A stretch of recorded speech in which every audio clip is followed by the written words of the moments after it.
स्वागत है आपका अनादि टीवी पर। प्रधानमंत्री नरेंद्र मोदी का कल यानी कि सोमवार को मध्य प्रदेश में बड़ा दौरा है। पीएम मोदी राजधानी भोपाल के जम्बूरी मैदान में कार्यकर्ता महाकुंभ को संबोधित करेंगे। मोदी के इस आगमन को लेकर जहां प्रदेश सरकार पूरे जोर शोर से तैयारियों में जुटी है, तो वहीं पुलिस और प्रशासन भी अपने अपना रोल निभा रहे हैं। पीएम मोदी की आगवानी के लिए प्रदेश सरकार ने अपने 3 कैबिनेट मंत्रियों को ये जिम्मेदारी सौंपी है। कार्यक्रम स्थल पर सुरक्षा को लेकर भी विशेष रणनीति बनाई गई है। राजधानी में हजारों की संख्या में पीएम की सुरक्षा में जवान तैनात रहेंगे। सुबह 9:55 पर PM Modi Bhopal state hangar पर उतरेंगे और उसके बाद प्रधानमंत्री 10:45 पर जम्बूरी मैदान पहुंचेंगे। स्टेट हैंगर से लेकर जम्बूरी तक ड्रोन कैमरे से जहां सुरक्षा की दृष्टि से नजर रखी जाएगी, तो वही कार्यक्रम में 10 लाख कार्यकर्ताओं के जुड़ने की बात कही जा रही है। राजधानी में जगह जगह भारतीय जनता पार्टी के पोस्टर्स और झंडे लग चुके हैं। तैयारियां अपने अंतिम चरण में हैं। इस वक्त तस्वीरों में आप जैसा कि देख रहे हैं पूरी कल क्या कुछ तैयारियां हैं और क्या कुछ पूरी योजना है, वो आप अपने टेलीविजन स्क्रीन पर देख रहे हैं। हमारे सहयोगी और विस्तृत जानकारी के साथ हमारे साथ जुड़ चुके हैं। वैभव, कल बड़ा बीजेपी का महाकुंभ होने जा रहा है। प्रधानमंत्री आ रहे हैं, 10 लाख से ज्यादा कार्यकर्ता जुट रहे हैं। क्या कुछ देखने को मिलेगा करके इस कार्यक्रम में? भाजपा की आने वाले विधानसभा चुनाव से पहले महाकुंभ को कैसे देखा जाए? बिल्कुल, साल के अंत में होने वाले विधानसभा चुनाव को लेकर कल बीजेपी के लिए एक बहुत बड़ा दिन है, क्योंकि कल प्रदेश भर के 10 लाख कार्यकर्ता के आने का दावा बीजेपी के द्वारा किया जा रहा है।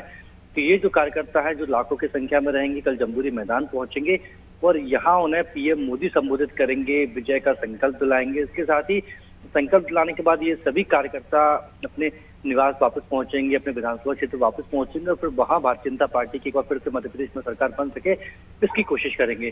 पीएम मोदी की जो उनका दौरा है कल को लेकर राजधानी पूरी तरीके से तैयार हो चुकी है। जगह जगह झंडे लगाए गए हैं, बैनर, पोस्टर, कटआउट पूरे शहर भर में इन दोनों नजर आ रहे हैं और बड़े नेता लगातार सारी चीजों की मॉनिटरिंग कर रहे हैं। 3 लेयर कल सुरक्षा व्यवस्था रहेगी। हजारों की संख्या में पुलिसकर्मी तैनात है। आईपीएस अधिकारियों को पहले ही तैनाती कर दी गई है। इसके साथ ही चूंकि एक बड़ा कार्यक्रम है, 3 लेयर सिक्योरिटी व्यवस्था, तो लाखों की संख्या में जो कि कार्यकर्ता आ रहे हैं तो उनको भी कोई परेशानी ना हो, इसके लिए भी नेताओं को अलग अलग व्यवस्थाएं दी गई हैं। चाहे वो खाने की व्यवस्था हो, उनके आने जाने की व्यवस्था हो, उनकी बैठने की व्यवस्था हो। इसके साथ ही जो जम्बूरी मैदान रहेगा, वहाँ केंद्र सरकार और राज्य सरकार की जनहित योजनाओं के चलते जो लाभार्थी है उनको भी वहां पर लेकर आएगी बीजेपी। कार्यकर्ता भी रहेंगे। तो कह सकते हैं कि कल एक बेहद बड़ा दिन है मध्य प्रदेश बीजेपी के लिए, क्योंकि इसके बाद चूंकि ऐसा माना जा रहा है कि जल्द ही आचार संहिता भी मध्य प्रदेश में लग सकती है। अगले महीने की 10 या 15 तारीख तक ये जो कार्यकर्ता जाएंगे और एक बार फिर से बीजेपी का झंडा बुलंद करेंगे और कोशिश करेंगे एक बार फिर से मध्य प्रदेश में कमल खिल सके। निश्चित रूप से वैभव, जैसा कि हम मान रहे हैं कि इस बार का मुकाबला काफ़ी कड़ा होने वाला है कांग्रेस और बीजेपी के बीच, और इन सब के बीच में हम जिस तरह से देख रहे हैं कि लगातार गृहमंत्री अमित शाह का दौरा और प्रधानमंत्री मोदी के भी कार्यक्रम हम देख रहे हैं, तो जाहिर तौर पर बीजेपी की जो प्राथमिकता है वो स्पष्ट हो चुकी है। मध्य प्रदेश पर खासतौर से नज़र रखी जा रही है। लेकिन क्या इस महाकुंभ में ये मान सकते हैं कि प्रधानमंत्री मोदी जब संबोधित करेंगे तो कहीं ना कहीं चुनाव को लेकर बीजेपी अपना नैरेटिव सेट करने की कोशिश करेगी कि आने वाले दिनों में पार्टी किस रणनीति के साथ काम करेगी? बिल्कुल, कल पीएम मोदी जिस तरह से कार्यकर्ताओं को संबोधित करेंगे और उसी जो लाइन रहेगी, हम जो एजेंडा कहते हैं, जो लाइन कहते हैं, उसी लाइन पर अब बीजेपी हमें आगे बढ़ती हुई नजर आएगी। क्योंकि जिस तरह से केंद्रीय नेतृत्व ने पूरे ही मध्य प्रदेश में मोर्चा संभाला है, 39 सीटों पर नामों की घोषणा की गई। जन आशीर्वाद यात्रा में भी हमने देखा कई केंद्रीय मंत्री नजर आए, दूसरे राज्यों के सांसद नजर आए, विधायक नजर आए और ये पूरा ही प्लान दिल्ली से एक तरह से तय किया गया था। लगातार भूपेंद्र यादव भी आ रहे हैं, नरेंद्र सिंह तोमर, अश्विनी वैष्णव, इसके साथ ही जेपी नड्डा और अमित शाह लगातार मध्य प्रदेश का दौरा कर रहे हैं और अब एक बार पीएम मोदी आने वाले हैं।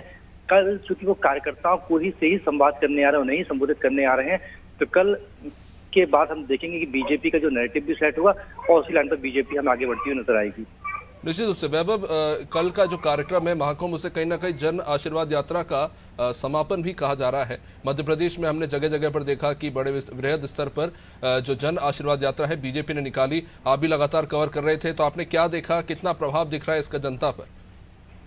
प्रभाव और जो विधानसभा के परिणाम आते हैं अभिषेक, दोनों में अंतर देखने को भी मिल सकता है। क्योंकि कई बार हमने इस तरह से देखा है, क्योंकि कांग्रेस भी जन आक्रोश यात्रा निकाल रही है, बीजेपी ने भी जन आशीर्वाद यात्रा निकाली थी जिसका समापन हो चुका है। कल जो प्रेस कॉन्फ्रेंस की थी जिसमें मुख्यमंत्री शिवराज, प्रदेश अध्यक्ष पीडी शर्मा और इसके साथ ही केंद्रीय मंत्री नरेंद्र सिंह तोमर, जो कि संयोजक भी है मध्य प्रदेश के जो चुनाव अभियान समिति है उसकी, तो उन्होंने यही कहा कि चूंकि 10,648 किलोमीटर की बात की गई थी, लेकिन जो यात्रा 10,800 किलोमीटर कवर की है, 210 विधानसभाओं की बात की थी, 223 विधानसभा क्षेत्रों तक ये यात्रा पहुंची है।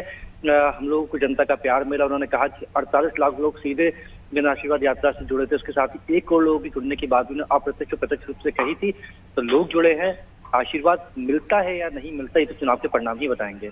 बहुत बहुत शुक्रिया वैभव इस जानकारी के लिए। तो जाहिर तौर पर कल बीजेपी का ये बड़ा महाकुंभ होने जा रहा है और जैसा कि जानकारी दी गई है 10 लाख के लगभग कार्यकर्ता बीजेपी के जुटेंगे।